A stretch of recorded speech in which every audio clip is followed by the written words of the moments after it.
जो आपने क्लास में ग्लेशियर किए हैं, अब आप देखो ये जो ग्लेशियर है, अब इन्हीं ग्लेशियरों से निकलेगी नदियाँ, है ना। अब जो नदियाँ है ये हमको अपने स्टेट की पढ़नी है, नदियाँ। इसको एक बार देखो, हमारे राज्य के अंदर नदियाँ, ग्लेशियरों से नदियों का प्रवाह होता है। और हम सबसे पहले अपने राज्य की प्रमुख नदियों को एक बार देख लेते हैं। देखो, अगर आप उत्तराखंड को देखोगे तो उत्तराखंड में तो नदियाँ बहुत सारी है, खासकर गढ़वाल में। ऐसा कहते हैं कि गढ़वाल को गढ़वाल इसीलिए कहते हैं क्योंकि यहाँ बहुत ज़्यादा गाड वर्ड सुना है, गाड मतलब छोटी नदियाँ, इसलिए इसको गढ़वाल कहा गया है। तो बहुत सारी नदियाँ हैं, लेकिन इन बहुत सारी नदियों में ना हमें कुछ नदियाँ, देखो जैसे ये पूरा का पूरा क्षेत्र है, ये यहाँ पर बहुत सारी नदियाँ होंगी इधर। तो इस पूरे रीजन के अंदर जितनी भी नदियाँ होंगी वो सारी नदियाँ एक नदी में चली जाएंगी। जितनी नदियाँ यहाँ पर आपको मिलेगी वो सारी नदियों का पानी एक ही नदी में चले जाता है, और वो एक नदी उस नदी का पानी लेकर के सीधा आगे लेकर के चलती है। ऐसे ही इस रीजन में जितनी नदियाँ होंगी, इन सभी नदियों का पानी भी एक पर्टिकुलर नदी में जाएगा, और वो सारा पानी लेकर के और सीधा समुद्र में, बंगाल की खाड़ी, जहाँ भी उसको छोड़ना है। तो इस आधार पर हम क्या करते हैं, अपने राज्य के अंदर कुछ प्रमुख नदी तंत्रों के बारे में हम पढ़ाई करते हैं। जब आप उत्तराखंड को पढ़ोगे तो देखो, सबसे पहले एक नदी ऐसे करके हमारे राज्य में बहेगी और ऐसे बाहर निकल जाएगी। ये वाली जो नदी है ये हमारा पहला रिवर सिस्टम होगा जिसके बारे में हम पढ़ते हैं। इसको बोलते हैं यमुना नदी तंत्र, यमुना का अपवाह तंत्र। तो ये नदी यमुना है। अब इस यमुना नदी क्या करेगी ना, इसके अगल बगल जितनी नदियां होंगी सारी नदियों का पानी यमुना में चला जाएगा। तो हमारे पास दो तरीके हैं ना, या तो हम एक एक करके नदियां पढ़े तो ज्यादा बेटर है कि हम यमुना पढ़ ले, और यमुना नदी में क्या होगा, उसकी सभी सहयोगी नदियां भी उसके साथ इंक्लूड हो जाएगी। तो हमारे राज्य में सबसे पहले यहाँ पर एक रिवर सिस्टम है, इसको बोलते हैं यमुना नदी का तंत्र। फिर देखो, यमुना के बाद अगर आप उत्तराखंड के इस रीजन में आते हो तो यहाँ पर ऐसे करके एक नदी फ्लो करती है, ऐसे करके चली जाती है बाहर, ठीक है। ये वाली जो नदी है, इस नदी को देवप्रयाग से अपर वाले जोन में कहते हैं भागीरथी, और नीचे आके इसको कह देते हैं गंगा। तो ये जो गंगा नदी है, अब इस गंगा नदी में क्या होता है, यहाँ से ठीक इसके पड़ोस से दूसरी नदी एक आकर के और इस तरह से आगे जाकर के इसको मिल जाती है। तो ये वाली जो नदी है इसका नाम है अलकनंदा, और इसको बोलते हैं भागीरथी। जब ये दोनों मिल जाती है तो बनती है गंगा।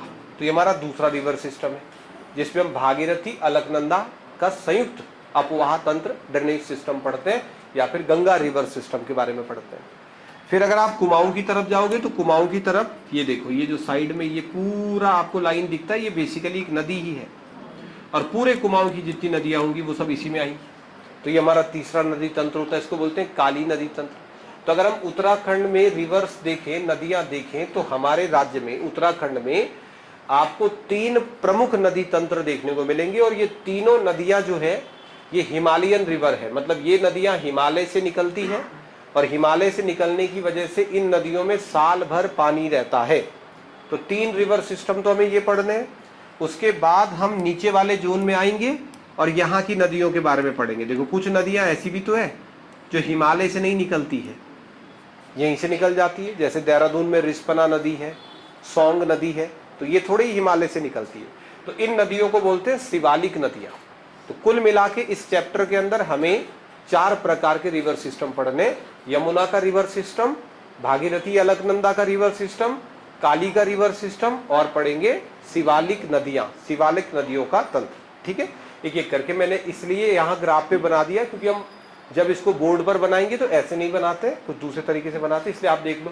पहली नदी यमुना है, देहरादून से बाहर निकल गई हमारे राज्य से। ये भागीरथी गंगा है, हरिद्वार से होकर निकल गई। ये यहाँ से कौन सी नदी है, काली, ठीक है। एक एक करके हम इन नदियों के बारे में पढ़ते हैं। सबसे पहला आप टॉपिक डालो यमुना का नदी तंत्र, ठीक है। पहला जो रिवर सिस्टम हमारे पास है, इस रिवर सिस्टम को बोलते हैं यमुना रिवर सिस्टम, यमुना का नदी तंत्र। अब ये यमुना का नदी तंत्र एक बार आप समझो। यमुना का नदी तंत्र, यमुना नदी के बारे में आप इतनी बातें जानते होंगे पहले से, अगर नहीं जानते तो मैं आपको बता दूं कि यमुना नदी जो है इसका पौराणिक नाम, यानी पुराणों में इस नदी को कहा जाता है कालिंदी। यमुना नदी का पौराणिक नाम क्या होता है, कालिंदी। पुराणों में इस नदी को कालिंदी नाम से भी पुकारा गया है। और यमुना नाम की ये जो नदी है, इस नदी का उद्गम कल के ही क्लास में आपने किया था। कौन सा ग्लेशियर है? बंदरपूंछ ग्लेशियर। तो उत्तरकाशी के बंदरपूंछ ग्लेशियर से ये यमुना नदी निकलती है। ये यमुना नदी सबसे पहले उत्तरकाशी डिस्ट्रिक्ट से निकलेगी। उत्तरकाशी के बाद ये नदी बहुत थोड़ा ना के बराबर, मतलब बॉर्डर बनाते हुए टिहरी डिस्ट्रिक्ट में प्रवेश करती है। टिहरी में फ्लो नहीं करती है, पर टिहरी और देहरादून का बहुत सारे स्थानों पर बॉर्डर बनाती है। यमुना के इस तरफ अलग क्षेत्र हो जाता है, इस तरफ अलग क्षेत्र हो जाता है। ठीक है, तो उत्तरकाशी और देहरादून का बॉर्डर भी बनाती है कहीं कहीं पर, और उत्तरकाशी देहरादून टिहरी का बॉर्डर भी बनाती है कहीं कहीं पर। तो उत्तरकाशी पहला डिस्ट्रिक्ट है जहां से होकर ये जाती है, सबसे कम टिहरी डिस्ट्रिक्ट से होकर के, और फिर टिहरी डिस्ट्रिक्ट से होकर के नदी पहुंचती है देहरादून डिस्ट्रिक्ट। तो 3 जिलों में मुख्य रूप से इस नदी का अपवाह तंत्र है। टिहरी डिस्ट्रिक्ट के जिस हिस्से में, देखो उत्तरकाशी में जब यमुना नदी बहती है तो उत्तरकाशी में यमुना नदी की जो घाटी है उसे क्या बोलते हैं? रवाई कहते हैं, रवाई, है ना। जहां जहां यमुना नदी बहती है उत्तरकाशी में, उस घाटी को रवाई घाटी कहते हैं। और टिहरी के जिन क्षेत्रों से टच होकर के ये नदी बहती है उसको जौनपुर कहते हैं, जौनपुर। जौनपुर क्षेत्र टिहरी का वो क्षेत्र है जो यमुना नदी घाटी में स्थित है। और देहरादून के जिस क्षेत्र में ये नदी फ्लो करती है उसे कहते हैं जौनसार। तो आप देख रहे हैं जौनसार, जौनपुर और रवाई हमारे राज्य के 3 बड़े कल्चरल एरिया इसी नदी के आसपास बसे हुए हैं। तो यमुना नदी अपने कल्चरल एक्टिविटीज के लिए ज्यादा फेमस है, अपनी सांस्कृतिक क्रियाकलापों के लिए ज्यादा फेमस है। उत्तरकाशी डिस्ट्रिक्ट में यमुना नदी का जो क्षेत्र है उसे रवाई के नाम से जाना जाता है। देहरादून में यमुना नदी का क्षेत्र जौनसार के नाम से जाना जाता है। और टिहरी में जहां जहां पर यमुना नदी फ्लो करती है उस क्षेत्र को जौनपुर कह देते हैं। अब इस नदी का एक अपवाह तंत्र तैयार करते हैं और उसके बारे में कुछ एक बातें आप करो, देखो। चलो एक तरफ से स्टार्ट करता हूं। मैं ये मान के चलता हूं कि ये यहां कहीं मैं बंदरपूंछ ग्लेशियर मान के चल रहा हूं, और यहां से ये नदी निकलना स्टार्ट करती है और उत्तराखंड के अलग अलग क्षेत्रों से होकर के ये नदी हमारे राज्य से बाहर चली जाएगी। तो अब इसका फ्लो सिस्टम बनाना है तुमको। तुम में से ज्यादातर बच्चे बनाते नहीं हो ग्राफ, बनाना भी है आपको ग्राफ, ठीक है। कहां से निकलती है नदी? तो मैंने यहां लिख दिया कि नदी का उद्गम जो है बंदरपूंछ ग्लेशियर से। ये लो, यमुना नाम की जो नदी है वो बंदरपूंछ ग्लेशियर से निकलती है। बंदरपूंछ ग्लेशियर कहाँ है? उत्तरकाशी में। तो उत्तरकाशी में बंदरपूंछ ग्लेशियर मैंने बनाया, वहां से ये नदी निकली। नदी का नाम है यमुना। यमुना नदी सबसे पहले उत्तरकाशी डिस्ट्रिक्ट में फ्लो करती है। जब ये नदी उत्तरकाशी जिले में प्रवाहित होती है तो सबसे पहले इस नदी को उत्तरकाशी में छोटी छोटी छोटी छोटी ट्रिब्यूटीज, इसकी सहायक नदियां आकर के मिलेंगी। कौन से डिस्ट्रिक्ट में? उत्तरकाशी। कौन कौन सी नदियां हैं? देखो यहाँ इसको आकर के मिलने वाली नदियों में, जैसे एक नदी है इसको आके मिलती कृष्णगाढ़, बहुत छोटी नदियां हैं, कृष्णगाढ़। ऐसे ही यमुना को उत्तरकाशी में एक नदी मिलती है भद्रीगाढ़। यमुना को उत्तरकाशी में ही एक नदी मिलती है, उसका नाम है मुंगरागाढ़। ठीक है, कृष्णगाढ़, भद्रीगाढ़, मुंगरागाढ़, हनुमानगाढ़, ये सब किसकी सहायक नदियां हैं? यमुना की सहायक नदियां हैं। देखो छोटी छोटी गाढ़ है क्या, कृष्णगाढ़, भद्रीगाढ़, मुंगरागाढ़, हनुमानगाढ़। ठीक है, ये सब छोटी नदियां हैं जो उत्तरकाशी डिस्ट्रिक्ट को आकर के मिलती है। तो सॉरी, यमुना नदी को आके मिलती है उत्तरकाशी के अलग अलग स्टेशन पे। उत्तरकाशी जिले में यमुना की जो सबसे प्रमुख सहायक नदी है, उत्तरकाशी जिले में अगर हम बात करें, रमाई घाटी की सबसे प्रमुख जो सहायक नदी है यमुना की, उसका नाम है कमलगाढ़। ठीक है, इन सभी नदियों में जो नदी आपको ध्यान रखनी है वो है कमलगाढ़। कमल नदी किसकी सहायक नदी है? यमुना की। और यमुना नदी को कमल नदी जहां पर आकर के मिलती है उसके पास में एक टाउन है जिसको बोलते हैं नौगांव। क्या बोलते हैं? तो नौगांव के पास में यमुना और कमलगाढ़ का संगम होता है। और उत्तरकाशी डिस्ट्रिक्ट में यमुना की सबसे प्रमुख सहायक नदियों में एक नदी है, उसको बोलते हैं कमलगाढ़। ठीक है, उत्तरकाशी में फ्लो सिस्टम जो है वो बहुत कोई ऐसी मेजर नदी नहीं है जो यमुना को आकर के मिल रही हो। तो यमुना की सहायक नदियां कृष्णगाढ़, भद्रीगाढ़, मुंगरागाढ़, हनुमानगाढ़। और उत्तरकाशी जिले में ही यमुना को उसकी एक सहायक नदी आकर के मिलती है जिसका नाम है कमलगाढ़। यमुना और कमलगाढ़ नदी का संगम कहां पर होता है? नौगांव में। तो नौगांव में दोनों नदियां एक दूसरे को मिल जाती है। फिर नौगांव से हम आगे बढ़ेंगे तो आगे जाकर के यमुना को अब कुछ छोटी छोटी और नदियां इसकी सहायक जो इसको आकर के मिल जाती है। इन सहायक नदियों में सबसे पहले जौनपुर की तरफ से आकर के इसको एक नदी मिलती है। जौनपुर की जीवन रेखा कहा जाता है इस नदी को। कौन सी? अगलाड़। सुना है आपने नाम? मौड़ मेला लगता है यहाँ पर अगलाड़ नदी पर। तो जौनपुर की जीवन रेखा वहां के सांस्कृतिक कल्चर में बड़ा इंपॉर्टेंट नाम है अगलाड़। ये टिहरी जिले के जौनपुर क्षेत्र से निकलने वाली एक नदी है। ठीक है, तो जौनपुर से एक नदी निकलती है और जौनपुर से निकलने वाली एक नदी है, उस नदी का नाम होता है अगलाड़। ठीक है, अगलाड़ नाम की एक नदी है जो जौनपुर से निकलती है और जौनपुर से निकलने के बाद यमुना में मिल जाती है। तो अभी तक जितनी नदियां हमने बनाई है उनमें से मैं दो को ही थोड़ा सा मेजर मान के चल रहा हूं। एक तो आप कमलगाड़ नदी को याद रखेंगे और दूसरा यमुना की सहायक नदी जो है थोड़ा आप याद रख सकते हैं अगलाड़। अगलाड़ नदी को क्यों याद रखा जाता है? क्योंकि प्रतिवर्ष इस अगलाड़ नदी पर, बाद में हम पढ़ेंगे, मछली पकड़ने का एक पर्व जिसको कहते हैं मौड़, तो मौड़ मेला इसी अगलाड़ नदी पर लगता है टिहरी डिस्ट्रिक्ट में ना। राजमौड़ से मछलियां पकड़ी जाती है, तो पढ़ेंगे हम बाद में क्या होता है मौड़ मेला। तो ये यमुना की एक सहायक नदी है, उसका नाम है अगलाड़। ठीक है, अगर आप यमुना का रिवर सिस्टम बड़ा नहीं है, छोटा रिवर सिस्टम आप आराम से कर सकते हैं। अगर आप पूरे यमुना नदी को देखोगे तो अभी तक जितना ग्राफ मैंने बनाया उस ग्राफ में यमुना की जो सबसे इंपॉर्टेंट ट्रिब्यूटी है, सबसे इंपॉर्टेंट सहायक नदी है, उसको मैं यहां से लेकर के आ रहा हूँ। क्या होता है देखो, उत्तर काशी के अंदर जो हरकीदून बुग्याल है वहां से मंडिया ताल से एक नदी निकलती है और ये जो नदी उत्तराखंड से निकल रही है, ये वाली नदी जो है ये उत्तराखंड से निकल रही है। इस नदी का नाम होता है सुपिन। सुना है आपने नाम? सुपिन नाम की एक रिवर है जो उत्तर काशी के अंदर मंडिया ताल से निकलती है। और एक नदी आती है बेटा हिमाचल प्रदेश से। हिमाचल प्रदेश की तरफ से जो नदी आती है, आपने पास भी परसों बनाया था, उस नदी का नाम है रूपिन। तो दो नदियां हैं, एक नदी का नाम है सुपिन, एक नदी का नाम है रूपिन। और ये सुपिन और रूपिन नाम की जो दो नदियां हैं, ये दोनों नदियां एक दूसरे को जहां ज्वाइन करती है ना, उस पर्टिकुलर जगह का नाम है नेटवाड़। तो रूपिन और सुपिन नदी का संगम कहां पर होता है? नेटवाड़ में होता है। नेटवाड़ में दो नदियां मिलती है एक दूसरे को, एक का नाम है सुपिन, एक का नाम है रूपिन। रूपिन और सुपिन के संगम पर बना हुआ है एक, दोनों के संगम पर एक स्थान है जिसको क्या बोलते हैं? जब नेटवाड़ में ये दोनों नदियां मिल जाती है तो नेटवाड़ में इन दोनों नदियों के मिलने के बाद अब इस नदी का नाम क्या हो जाता है? तब आंसर होगा टॉन्स हो जाता है। जब ये दोनों नदियां एक दूसरे को मिल जाए तब इस नदी को टॉन्स नदी के नाम से जाना जाता है। और यमुना की सबसे बड़ी सहायक नदी हमारे राज्य में कौन है? टॉन्स। यमुना की सबसे बड़ी सहायक नदी, किसी भी मामले में पूछ ले आपको, लंबाई के मामले में या किसी भी मामले में, यमुना की सबसे बड़ी जो सहायक नदी है, यमुना की सबसे बड़ी सहायक नदी का नाम टॉन्स है।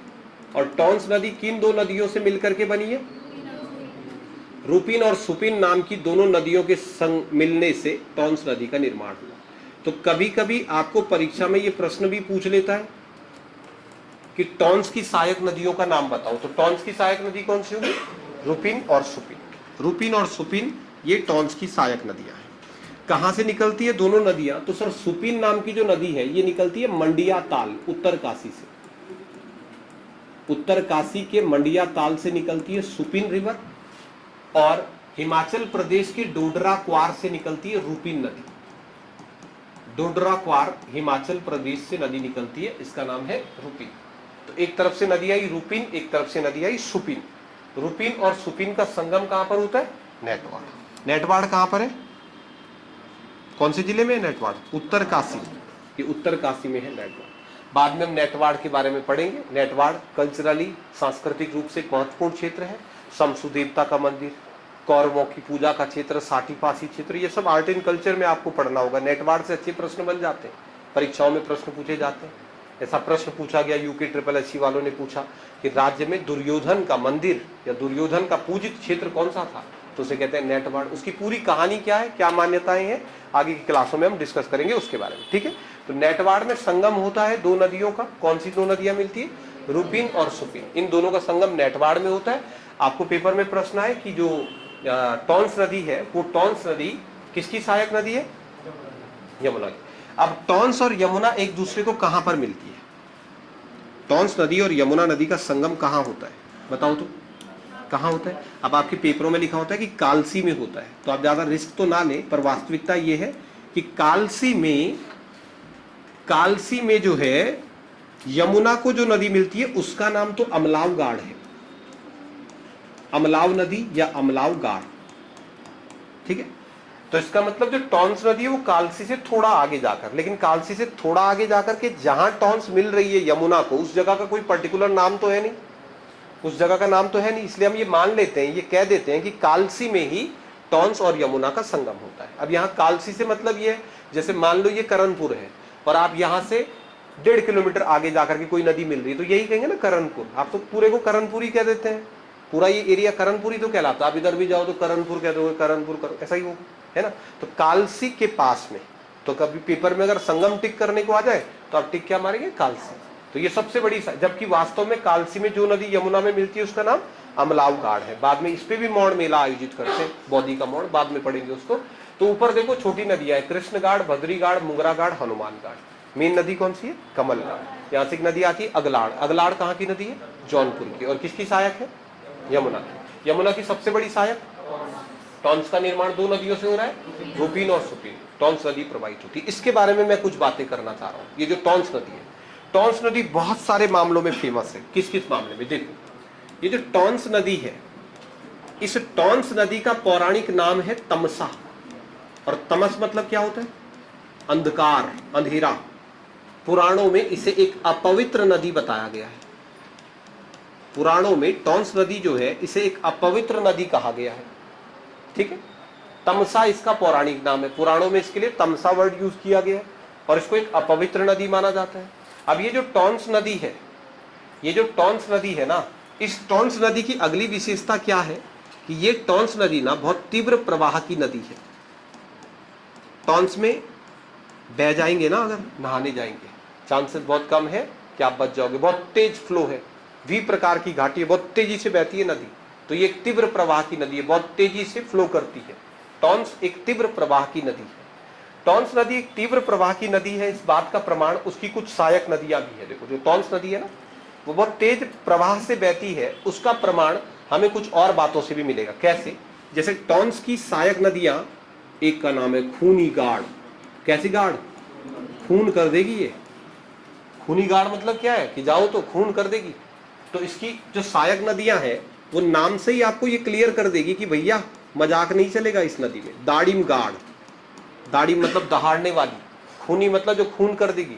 तो खूनी गाड़ और दाड़िम गाड़ जैसी नदियां हनौल के आसपास में इसको आकर के मिल जाती है। तो बहुत तीव्र प्रवाह की नदी है।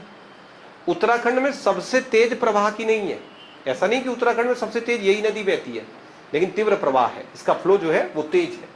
तो खूनी गाड़ और दाड़िम गाड़ उसकी कुछ सहायक नदियां हैं। तमसा इसका नाम है, अपवित्र नदी कहते हैं, तीव्र प्रवाह की नदी है। और जब ये तीव्र प्रवाह की नदी है, बहुत तेजी से बहती है, तो इस नदी के आसपास में जो बसावट क्षेत्र है वो थोड़ा कम है, लोग थोड़ा कम रहते हैं इसके आसपास में। जैसे यमुना है, शांत नदी, आराम से घूम के जाती है, तो यमुना नदी के आसपास में अच्छी बसावट है। टॉन्स नदी दुर्गम क्षेत्रों से बहती है, वहां पर बसावट है कम। और जब बसावट है कम, लोग रहते हैं कम, तो खेती वेती भी कौन करेगा जब लोग रहते ही नहीं है। तो खेती वेती है नहीं, लोग रहते नहीं है, इसलिए याद रखना कि जो टॉन्स या तमसा नदी है, हमारे राज्य में सबसे ज्यादा सर्वाधिक वन क्षेत्र इसी नदी घाटी में स्थित है। कौन सी नदी घाटी है जिसमें सबसे ज्यादा फॉरेस्ट एरिया आता है? तो सर्वाधिक वन क्षेत्र जो है वह टॉन्स नदी घाटी में ही स्थित है। टॉन्स नदी घाटी में ही सर्वाधिक वन क्षेत्र स्थित है। सबसे ज्यादा फॉरेस्ट एरिया जो है, वो सबसे ज्यादा फॉरेस्ट एरिया आपको टॉन्स नदी घाटी में ही देखने को मिलेगा। ये बातें याद रख लोगे। तमसा, इसके अलावा एक अपवित्र नदी है, तमसा उसका पौराणिक नाम है, तीव्र प्रवाह की नदी है। और इसके अलावा राज्य के अंदर, हाँ, ये नदी जो है तीव्र प्रवाह की, और सर्वाधिक वन क्षेत्र जो है वो सबसे ज्यादा वनों का क्षेत्र इसी टॉन्स नदी के अंदर आपको देखने को मिलेगा। ठीक बात हो गई इतनी? चलो, अब ये जो टॉन्स नदी कहाँ फ्लो कर रही है देखो तो। ये टॉन्स नदी जो है ना कैसे फ्लो करती है, देखो यहां से ये नदी आई, एक बार इस नदी को देखना। टॉन्स नाम की ये जो नदी है, इस नदी में एक दो चीजें अगर आप मैनेज कर पाओ तो ठीक है। अगर आप उत्तराखंड की सारी नदियों को देखोगे तो उत्तराखंड की सारी नदियों में, यहां देखो, हाँ, ये यहां से नदी आई, इस नदी का नाम है सुपिन। ठीक है। ये यहाँ से एक नदी आई, इस नदी का नाम है रूपिन। दोनों एक दूसरे को कहाँ मिली? नेटवाड़ में। नेटवाड़ में दोनों नदियां मिलने के बाद बनी टॉन्स। अब ये टॉन्स कैसे बह रही है सर? ये टॉन्स ऐसे बह रही है, कुछ इस तरीके से बहते हुए आगे फ्लो कर रही है। तो अगर आप ध्यान से देखोगे तो आपको पता चलेगा कि टॉन्स नदी ना यहाँ से लेके यहाँ तक हिमाचल प्रदेश और उत्तराखंड के बीच क्या बना रही है?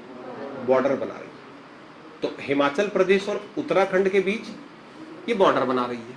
दूसरी बात, अगर ये बॉर्डर बना रही है तो इससे इधर कोई नदी उत्तराखंड की हो सकती है क्या?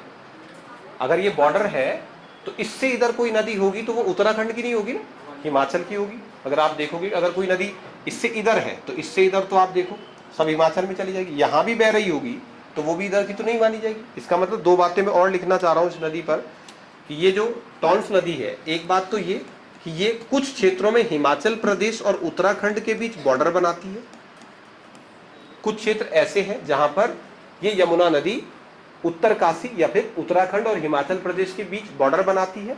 और दूसरा पॉइंट मैं ये लिखना चाह रहा हूं कि टॉन्स जो है वो हमारे राज्य की सबसे पश्चिमी नदी है। गलत बात है कि सही बात है? ये हमारे राज्य की सबसे पश्चिमी नदी है। अगर आप उत्तराखंड में देखोगे तो ये हिमाचल प्रदेश और उत्तरकाशी के बीच बॉर्डर बनाती है। यहाँ तो कोई नदी फ्लो करती नहीं है, ऐसे निकल जाती है ना। तो उत्तराखंड की सबसे पश्चिमी नदी, सबसे पश्चिमी नदी जो है उसका नाम है टॉन्स नदी। ये आपके पास है। टॉन्स नदी जो है तमसा कहते हैं, अपवित्र है, तीव्र प्रवाह की नदी है, हिमाचल और उत्तराखंड के बीच सीमा बनाती है और राज्य की सबसे पश्चिमी नदी है। फिर इससे आगे चलते हैं। देखो आगे जब टॉन्स से हम और आगे आएंगे तो टॉन्स से आगे आने के बाद अब कुछ नदियां ना हिमाचल प्रदेश से निकलती है और हिमाचल प्रदेश से निकलने के बाद उत्तराखंड में आकर के यमुना नदी में जाकर के मिल जाती है। तो हिमाचल प्रदेश से निकलने वाली कुछ नदियां हैं जो हिमाचल से निकलती है पर यमुना में आकर के मिलती है। ऐसी नदियों में एक फेमस नदी है, सबने उसका नाम सुना होगा आपने, उसे बोलते हैं गिरी। ये देखो एक नदी हिमाचल प्रदेश से निकली और हिमाचल प्रदेश से आकर के ये नदी यमुना नदी में आकर के मिलती है। इस नदी को बोलते हैं गिरी। अब यहाँ पर थोड़ा और देखो, ये जो गिरी नदी है, अब क्या होगा, जो देहरादून है, देहरादून, इस देहरादून की तरफ से एक नदी आती है। देहरादून की तरफ से आने वाली ये जो नदी है, ये नदी पूरे देहरादून की छोटी छोटी नदियों का पानी, देखो हम ना अभी बिल्कुल सेंटर पे है। अगर आप यहाँ से इस तरफ को जाओगे, जितनी नदियां देहरादून की यहाँ है वो सब गंगा नदी में जाती है, और जितनी नदी इधर साइड है घंटाघर क्लॉक टावर से उस साइड को, वो सारी नदियां अपना अपना पानी लेकर के और सीधा जाती है यमुना में। तो ये जो नदी देहरादून की तरफ से आ रही है ना, देहरादून की तरफ से यमुना में आकर के मिलने वाली ये जो नदी है, इस नदी का नाम जानते हैं आप? आसन इस नदी का नाम है। Very good. इस नदी का नाम क्या है? आसन। ये देखो ये जो नदी है, इस नदी का नाम आसन नदी है। ठीक है, देहरादून की तरफ से ये जो नदी आ रही है इसको बोलते हैं आसन नदी। और ये आसन नदी जहां पर मिलती है यमुना को, वहां पर बना एक छोटा सा बांध। बांध जानते हैं आप किसको बोलते हैं? बांध का मतलब है दीवार। रास्ते में एक दीवार खड़ी कर दो, पानी के रास्ते में दीवार खड़ी कर दो। तो अगर दीवार बड़ी है तब उसको बोलते हैं बांध या डैम, और अगर दीवार है छोटी तब उसको बोलते हैं बैराज। बैराज मतलब छोटी दीवार वाला बांध। तो जहां ये दोनों नदियां एक दूसरे को मिलती है उसे कहते हैं आसन बैराज। और आसन बैराज से ये नदी थोड़ा आगे बहती है। और ये पॉइंट देखो, ये एंड पॉइंट है उत्तराखंड में। यहां से ये नदी हमारे राज्य को छोड़ के आगे बढ़ जाती है। इस पर्टिकुलर पॉइंट को बोलते हैं रामपुर मंडी।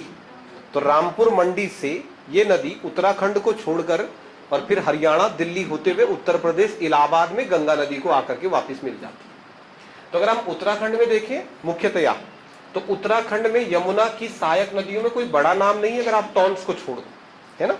टॉन्स को छोड़कर कोई बड़ा नाम हमारे पास उत्तराखंड में नहीं है जो यमुना नदी के साथ जुड़ा हुआ। तो एक बार वापस से देखो, ये कुछ छोटी नदियां, कृष्णगाढ़, भद्रीगाढ़, मुंगरागाढ़, हनुमानगाढ़। इंपॉर्टेंट एक नदी है, क्या नाम है, कहाँ मिलती है? और एक जौनपुर की नदी अगलाट, उस पर कौन सा मेला लगता है और किसकी सहायक है? सबसे मुख्य सहायक नदी टॉन्स। टॉन्स की सहायक खूनी घाट, दाढ़ी घाट। टॉन्स की सहायक रूपिन, सुपिन। रूपिन और सुपिन नदियां कहाँ मिलती है? नेटवाड़। संगम कहाँ होता है? नेटवाड़ में। फिर यमुना में आकर के नदी मिली गिरी, और यहां से आकर के मिली। अब ये जो गिरी नदी है, ये जो कालसी है, अगर आप इस कालसी के आसपास के क्षेत्र में जाएं तो एक फेमस सी जगह है, कई बार आपने नाम सुना होगा, उत्तराखंड में मूर्तियों का घर कहा जाता है किसको? लाखा मंडल। अब इस लाखा मंडल और उसके आसपास के क्षेत्र में कुछ छोटी छोटी नदियां हैं जो आकर के यमुना नदी को मिल जाती है। वो कौन कौन सी है मैं बना देता हूँ, देखो यहाँ मिला देता हूँ मैं, ठीक है। अब देखो, अब यमुना नदी को आकर के उसकी एक और सहायक नदी है जो उसको आकर के मिल रही है। इस नदी का नाम होता है बेटा रिखनाड़। सुना है आपने नाम? रिखनाड़। रिखनाड़ नाम की जो नदी है वो यमुना को कहां आकर के मिलती है? तब आप कहेंगे लाखा मंडल में, ठीक है। और रिखनाड़ की कुछ छोटी छोटी सहायक नदी है। पहले तो आप रिखनाड़ याद रखना। रिखनाड़ नाम की नदी है जो लाखा मंडल में आकर के यमुना को मिल जाती है। पर इस रिखनाड़ की कुछ सहयोगी नदियां हैं। देखो, अब रिखनाड़ की कुछ ट्रिब्यूटी है, कुछ सहायक नदियां हैं, और रिखनाड़ को आकर के मिलने वाली उसकी सहायक नदियां मैं सीधे नाम लिख दे रहा हूं। जैसे एक नदी है वर्णीगाड़, एक नदी का नाम है गुठाड़गाड़,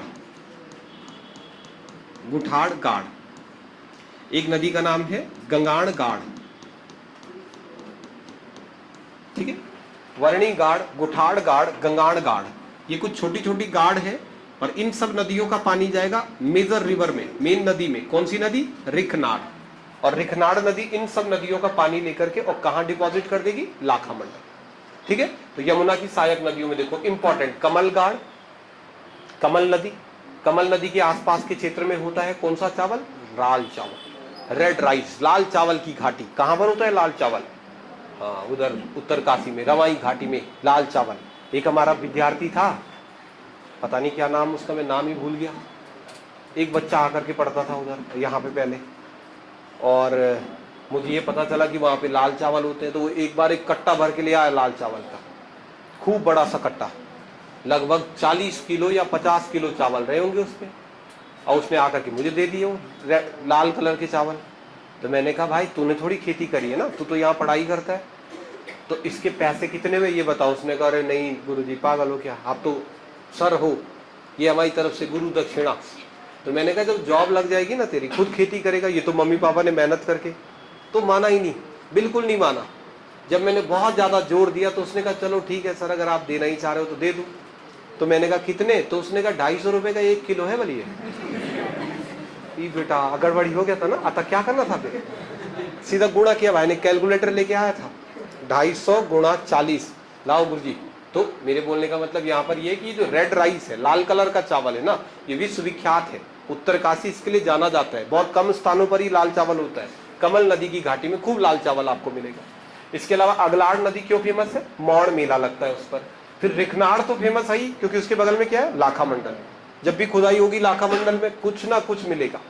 असंख्य मूर्तियां, शिवलिंग, कितनी सब कुछ मिल चुकी है। फिर कालसी तो आपको पता होगा, कालसी में क्या है? अशोक का शिलालेख है, वहां पर ये नदी आ रही है टॉन्स, टॉन्स नदी। इसके अलावा नेटवाड़, नेटवाड़ फेमस है, शमसु देवता या दुर्योधन कौरव पांडवों का कुछ केस है, बाद में पढ़ेंगे। नीचे एक नदी आ रही है गिरी, और नीचे से कौन सी नदी मिल रही है? आसा। अब इतनी बात आपको समझ आ गई तो एक दो बातें मैं और ऐड करना चाह रहा हूं। देखो अगली बात क्या है। अब इस यमुना नदी के साथ साथ अगर आप चलोगे तो इस यमुना नदी के सहारे जब आप कालसी से नीचे आते हो तो मैं यहां कहीं बना देता हूं। देखो इस यमुना नदी पर ये जो एक पर्टिकुलर पॉइंट है, ये इस पर्टिकुलर पॉइंट पर एक और बैराज बना गया। एक बैराज तो यहाँ है, आसन बैराज। आसन बैराज हम देखेंगे बाद में। आपको पता है ये हमारा वेटलैंड एरिया है, बायोडाइवर्सिटी में पढ़ेंगे। लेकिन एक बैराज ना यहाँ पर भी बनाया गया है। अब यमुना नदी पर ये एक जो बैराज बना है इसको बोलते हैं डाक पत्थर बैराज। इसे क्या बोलोगे? और ये जो डाक पत्थर नाम का मैंने बैराज बनाया है, इस डाक पत्थर बैराज से यमुना नदी के पैरेलल, बिल्कुल इसके समानांतर, ये देखो इस डाक पत्थर बैराज से यमुना नदी के समानांतर बनाई गई है एक नहर, एक कैनाल। और ये जो नहर बनी है इस नहर को बोलते हैं शक्ति नहर। तो शक्ति नहर किस नदी पर बनी है? तो क्या बोलोगे? यमुना नदी पर। नदी कौन सी है? यमुना। नहर बना दी साइड साइड में, क्यों? क्यों? क्योंकि सिंचाई के लिए, ठीक है। और बांध बनाने हैं जी, हमें इस नदी पर डैम बनाना है। अब अगर हम उत्तराखंड वाले यमुना नदी पर बांध बना देंगे तो यमुना नदी उत्तराखंड के बाद कहां जाएगी? हरियाणा, दिल्ली। तो वो लोग थोड़ा हिचकिचाहट करेंगे ना, यार आपने पानी रोक दिया। तो इसलिए हमने देखो साइड साइड में कैनाल निकाल दी, आपको भी पानी मिलता रहे, हमारा भी काम होता रहे, बराबर हो जाए। तो शक्ति नहर जो है, ये शक्ति नहर किस नदी पर बनाई गई है? यमुना नदी पर बनाई गई। किस डिस्ट्रिक्ट में, कौन से जिले में? देहरादून जिले के अंदर ये शक्ति नहर बनाई गई। तो अगर आपको इतनी बातें समझ आ गई तो एक स्टेप आगे चलते हैं और अब बनाते हैं इस नदी पर कुछ प्रमुख बांध, डैम जो इस नदी पर बनाए गए। देखो अब इस नदी पर कई सारे आपको डैम मिलेंगे यमुना नदी पर। इतनी बातें कर ली आपने। चलो अब इस यमुना नदी पर कई सारे आपको बांध दिखाई देंगे। ऊपर से जब आप चलोगे तो देखो सबसे ऊपर उत्तरकाशी डिस्ट्रिक्ट में यमुना नदी पर दो महत्वपूर्ण जल विद्युत परियोजनाएं निर्मित की गई है। दो जल विद्युत परियोजनाएं, 1 और 2, ये जल विद्युत परियोजनाएं हैं। आगे हमारे पास चैप्टर भी है जल विद्युत परियोजना पर, मोटा मोटा समझो जहां बिजली बनाते हैं। जल विद्युत मतलब जल से विद्युत बनाना, पानी से बिजली बनाना। तो उत्तरकाशी जिले में ये जो यमुना नदी है, इस यमुना नदी पर जो जल विद्युत परियोजना बनाई गई वो कौन कौन सी है? तो एक का नाम है जखोल सांकरी जल विद्युत परियोजना। आपको क्वेश्चन आए कि जखोल सांकरी नाम की जल विद्युत परियोजना किस नदी पर है, क्या बोलोगे? यमुना नदी। जिला उत्तरकाशी। उत्तरकाशी जिले में जखोल सांकरी नाम की जल विद्युत परियोजना यमुना नदी पर बनाई गई है। और जखोल सांकरी के अलावा दूसरी जो जल विद्युत परियोजना इस नदी पर बनी है उसे बोलते हैं तिलोत सांकरी। जखोल सांकरी, तिलोत सांकरी, दो जल विद्युत परियोजनाएं उत्तरकाशी जिले में यमुना नदी पर बनाई गई है। एक को बोलते हैं तिलोत सांकरी, एक को बोलते हैं जखोल सांकरी। ठीक है, जखोल सांकरी, तिलोत सांकरी, दो जल विद्युत परियोजनाएं यमुना नदी पर बनाई गई है। डिस्ट्रिक्ट कौन सा? उत्तरकाशी। उत्तरकाशी के अंदर दो जल विद्युत परियोजनाएं इस नदी पर निर्मित है। फिर आप नौगांव से नीचे उतरोगे और जब ये यमुना नदी देहरादून और उसके आसपास के रीजन में फ्लो करती है तो यहाँ तो पूछो मत, सबसे महत्वपूर्ण बांध जो है वो यमुना नदी पर यहीं आपको देखने को मिलेगा। देखो नीचे से ऊपर की तरफ मैं चल रहा हूँ, आसन बैराज से ऊपर चलोगे तो यहाँ पर यमुना नदी पर देहरादून में सबसे पहली जो जल विद्युत परियोजना बनी है उसको बोलते हैं ढालीपुर। ढालीपुर झील सुना है आपने? ढालीपुर। ऊपर चलो ढकरानी, ऊपर चलो कुलहाल, और ऊपर चलो खोदरी, और ऊपर चलो, रैंडमली बना दे रहा हूं मैं, तो लखवाड़ व्यासी। ये सारी जल विद्युत परियोजनाएं या सारे डैम किस नदी पर बने? यमुना नदी पर। डिस्ट्रिक्ट देहरादून। कौन कौन से? ढालीपुर, ढकरानी, कुलहाल, खोदरी और लखवाड़ व्यासी। ठीक है, एक तरफ से चलो ढालीपुर, ढकरानी, कुलहाल, खोदरी, लखवाड़ व्यासी। ये सब बांध आप कह दो या जल विद्युत परियोजनाएं कह दो, ये सभी बांध और जल विद्युत परियोजनाएं किस नदी पर बनाई गई है? यमुना नदी पर। ठीक है, यमुना नदी पर ढालीपुर, ढकरानी, कुलहाल और खोदरी और लखवाड़ व्यासी। सबका जिला क्या होगा? देहरादून। सबका डिस्ट्रिक्ट देहरादून। ढालीपुर, ढकरानी, कुलहाल, खोदरी, ये जल विद्युत परियोजनाएं यमुना नदी पर है। और ये सभी जल विद्युत परियोजनाएं किस जिले में बनी है? देहरादून डिस्ट्रिक्ट में बनाई। चलो और ऊपर बढ़ो। अब आओ इस पे देखो, कौन सी नदी है? ग्रीन वाली, टॉन्स। अब ये जो टॉन्स नदी है, तमसा, अब इस नदी पर देखो जल विद्युत परियोजनाएं बनाई गई है। टॉन्स नदी पर जो जल विद्युत परियोजनाएं बनाई गई है उसमें वर्ल्ड फेमस नाम है किसाऊ। कौन सा बांध? किसाऊ बांध। किसाऊ बांध किस नदी पर बनाया जा रहा है? तो कहां? टॉन्स नदी पर। पहली जल विद्युत परियोजना है किसाऊ। दूसरा छिब्रो, छिब्रो पावर प्रोजेक्ट, छिब्रो टॉन्स नदी पर। तीसरा पावर प्रोजेक्ट जो टॉन्स नदी पर चल रहा है उसका नाम है इचारी। इचारी, छिब्रो और किसाऊ। किसाऊ, छिब्रो, इचारी। डिस्ट्रिक्ट सबका देहरादून, इनका भी डिस्ट्रिक्ट देहरादून। नदी का नाम टॉन्स। टॉन्स नदी, किसाऊ, छिब्रो, इचारी, 3 पावर प्रोजेक्ट इस नदी पर बनाए गए। ठीक है जी, किसाऊ, छिब्रो, इचारी। यमुना नदी पर ढालीपुर, ढकरानी, कुलहाल, खोदरी और लखवाड़ व्यासी। नीचे आप आओगे तो इसी यमुना नदी पर आपको दिखाई देगा आसन बैराज। आसन बैराज, आसन नदी जहां पर आकर के यमुना को मिलती है वहां पर बनाया गया आसन बैराज। और आसन बैराज हमारा एक वेटलैंड एरिया है, आगे हम पढ़ेंगे उसके बारे में। ये आसन बैराज को वेटलैंड कब बना है या आसन बैराज कब बना, ये सब बात। तो ये पूरा सिस्टम जो है हमारे पास, ये एक नदी का है। इस नदी को क्या बोलते हैं? यमुना। तो यमुना नदी का अपवाह तंत्र ये है हमारे पास। अब अगर आपने ये अपवाह तंत्र बना दिया तो इसके बेसिस पर आपको ये कुछ चीजें तैयार करनी है। क्या क्या? देखो, ये आप टॉपिक डालेंगे सबसे पहले यमुना नदी। यमुना नदी, ठीक है। और इस यमुना नदी में ये कुछ चीजें हैं जो आपको भरनी है। एक, नदी का उद्गम, दूसरा नदी की सहायक नदियां, तीसरा नदी पर बनाई गई जल विद्युत परियोजनाएं। ये लो, ये 3 चीजें भरो। कोशिश करें कि ना देखना पड़े, पहले ग्राफ पहले बिन देखे भरो। अब की बार लिखना है आपको ये यमुना नदी के बारे में, ये बातें लिखो। तो यमुना नदी का उद्गम, सहायक नदियां और डैम बनाओ। ठीक है, उद्गम कहां से होता है? सहायक नदियां और डैम।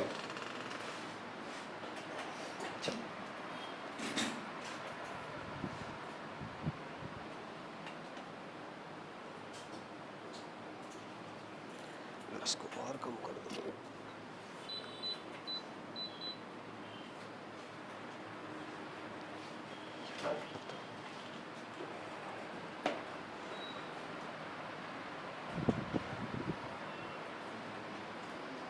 कुलहाल खोतरी, चलो मैं दिखाता हूँ।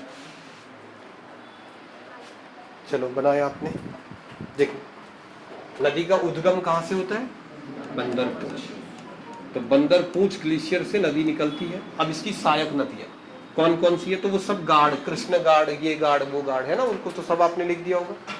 अब ऐसा लिखते हैं सहायक नदियों में ना, जब आप लिखते हो तो ऐसा लिखा करो कमल गाढ़, और ब्रैकेट में लिख दो नौगांव, ताकि आपको पता रहे कि कमल गाढ़ कहाँ पर मिलती है? नौगांव में मिलती है ना।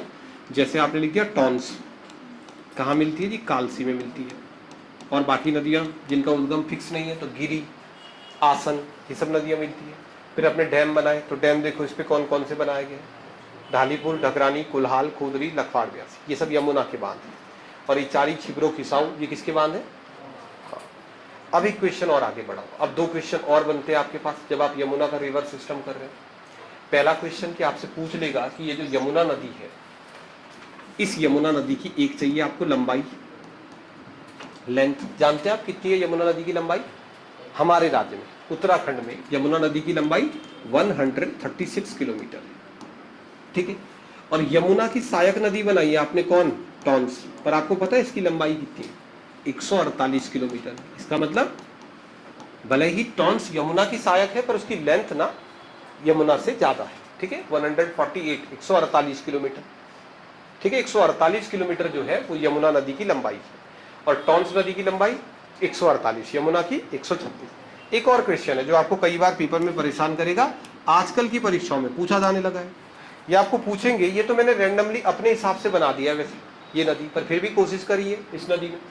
जैसे मैंने ये कमलगाड़ यहाँ बना दी क्योंकि जगह यहाँ पर थी। अब आप क्या समझो, देखो जब कभी भी कोई नदी फ्लो करती है ना, तो जिस रास्ते आपने उस नदी का बहाव दिखाया है, जिस तरफ को बह रही है उस तरफ कर दो मुंह। जैसे ये नदी कहाँ को बह रही है? उधर। तो नदी की बहने की दिशा में मुंह करो और फिर देखो राइट लेफ्ट। तो अगर मैं इस तरफ को मुंह कर दूं, ऐसे बह रही है नदी, तो इधर साइड से जो नदी आएंगी वो राइट हो जाएंगी, इधर वाली जितनी आएंगी वो लेफ्ट हो जाएंगी। तो अब एक प्रश्न आजकल ये भी आता है कि कौन सी नदी है जो यमुना की दाईं तरफ से आके मिलने वाली है, कौन सी है जो बाईं तरफ से आके मिलने वाली है। इसमें खूब कंफ्यूजन होता है पेपर में, दाईं बाईं। तो आप क्या करो, जो कम हो वो याद करो। अगर दाईं कम है तो दाईं याद कर लो, बाकी सब बाईं हो जाएंगी। और अगर बाईं कम है तो अब इसमें देखो आप, मैं इस तरफ को जा रहा हूं, तो कम कहां लग रहा है आपको, दायां या बायां?